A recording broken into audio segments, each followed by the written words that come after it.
नमस्कार दोस्तों, स्वागत है आपका हमारे आध्यात्म चैनल पर। कहते हैं ना, भाई बहन का रिश्ता खून का नहीं, आत्मा का होता है। इस बंधन की जड़ें इतनी गहरी होती हैं कि खुद यमराज ने भी उसे नमन किया। भाई दूज का त्योहार हर घर में मनाया जाता है, लेकिन क्या आपने कभी सोचा इस पर्व की शुरुआत कैसे हुई? क्यों इस दिन बहन अपनी भाई की लंबी उम्र की कामना करती है?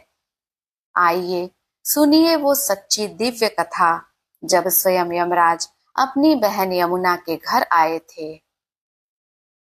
सूर्यलोक की पवित्र भूमि पर सूर्य देव और उनकी पत्नी छाया के दो संतानें थीं। एक न्याय के देवता यमराज और दूसरी पवित्रता की देवी यमुना। यमराज, जिन्हें समस्त लोकों में मृत्यु का स्वामी कहा जाता है, जो हर जीव के कर्मों का लेखा जोखा रखते हैं, और यमुना, जो निर्मलता, स्नेह और प्रेम की सजीव प्रतीक हैं। हर दिन यमुना अपने भाई की प्रतीक्षा करती। वो अपने घर के द्वार पर दीप जलाती, फूल चुनती और प्रार्थना करती, हे प्रभु, मेरा भैया एक बार मेरे द्वार आए। वो जानती थी यमलोक और पृथ्वीलोक के बीच का फासला असंभव था। फिर भी हर दिन उनका मन कहता, शायद आज यमराज आएंगे। पर दिन बीतते गए, साल बीत गए और यमराज कभी न आए। यमलोक की गंभीरता में एक दिन स्वयं यमराज के मन में अजीब सी व्यथा उठी। वो अपने सिंहासन पर बैठे थे, चारों ओर गहरा सन्नाटा था। उन्होंने सोचा, मैं हर आत्मा तक पहुंच जाता हूँ, पर अपनी बहन के द्वार क्यों नहीं गया? उनकी आंखों में करुणा की झलक थी। इतने में एक दूत आया और बोला, प्रभु, आज यम द्वितीया है। यमराज मुस्कुराए, हल्के स्वर में बोले, यम द्वितीया, तो आज मेरी बहन मुझे पुकार रही होगी। आज मैं किसी प्राण को लेने नहीं, देने जा रहा हूँ, अपनी बहन का स्नेह। घंटियों की मंद ध्वनि के बीच यमराज अपने वाहन पर सवार हुए। चारों ओर एक दिव्य आभा फैल गई। देवता निहारने लगे। मृत्यु का देवता आज प्रेम का प्रतीक बन गया था। इधर पृथ्वी पर शाम का समय था। यमुना ने अपने आंगन में दीप जलाए थे। उसके मन में एक अनकही आस थी, आज तो कुछ होगा, आज तो कोई आएगा। उसी क्षण हल्की घंटी बजी।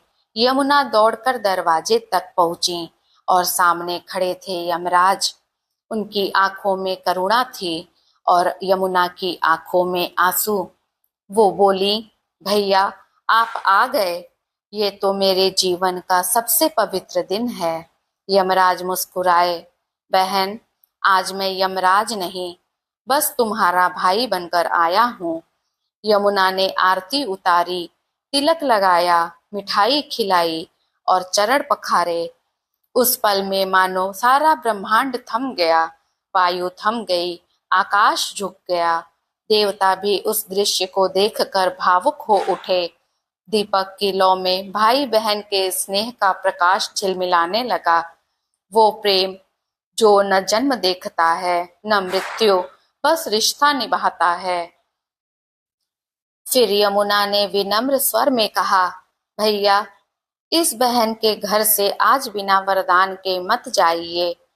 यमराज बोले, बहन, आज से जो भी बहन इस दिन अपने भाई को तिलक लगाएगी, उसका भाई दीर्घायु होगा, मृत्यु का भय कभी उसके घर नहीं आएगा। और जो भाई इस दिन अपनी बहन के घर जाएगा, उसे भी यमलोक का भय नहीं छुएगा।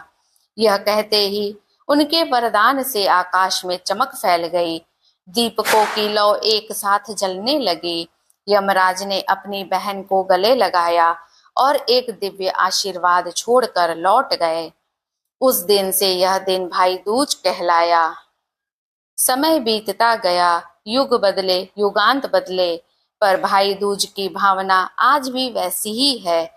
आज की यमुना अब किसी नदी के तट पर नहीं बैठती, वो किसी शहर के फ्लैट में रहती है। कभी काम के बीच, कभी फोन के नोटिफिकेशन के बीच अपने भाई को याद करती है। वो कॉल करती है, भैया आज भाई दूज है, याद है? और भाई हंसकर कहता है, कैसे भूल सकता हूँ दीदी, तुम ही तो मेरी यमुना हो। कभी वीडियो कॉल पर तिलक लग जाता है, कभी स्क्रीन के पार मिठाई दिख जाती है, पर भावना वही रहती है। वो प्रेम, वो आशीर्वाद, वो रिश्ते की अमरता। भाई दूज सिर्फ एक तिलक नहीं, वो रिश्ता है जो जन्मों जन्मों तक साथ चलता है।